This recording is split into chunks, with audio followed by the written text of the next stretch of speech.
let's take a look at, let's do InMesh. InMesh is going to measure whether or not a particle position, or actually any position, is inside of a particular node. Let's take that node, we'll pick the sphere. What we're also going to do here is we're going to duplicate this sphere, and we are going to link him to that guy. So this guy is the parent. And what we'll do is we'll say, okay, we need a node to use with InMesh. We'll make that connection. Red, we're going to use the red particle position in InMesh. So InMesh is going to be measuring the red's position and checking to see if it's inside this node. And then we also have this use subtree option when we have InMesh selected. Use subtree is going to use any of the children connected to this node.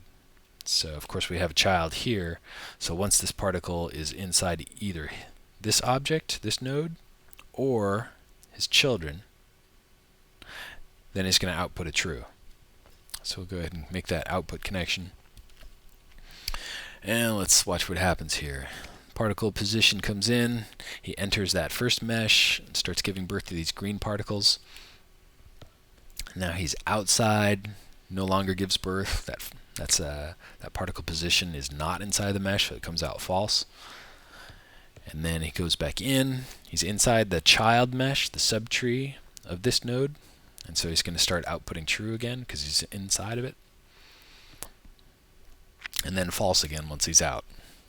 So InMesh is very useful anytime you want to detect particle position inside other geometry. One thing important to note is that if you have particle shape associated with the particle. Let's say we had a cube value, and we'll increase that. Let's turn on show mesh.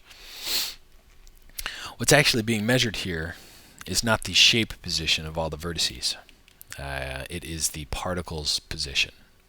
So just keep that in mind. It's going to be based not when the shape or any vertex of that shape is inside, but when the actual particle shape is inside the mesh. So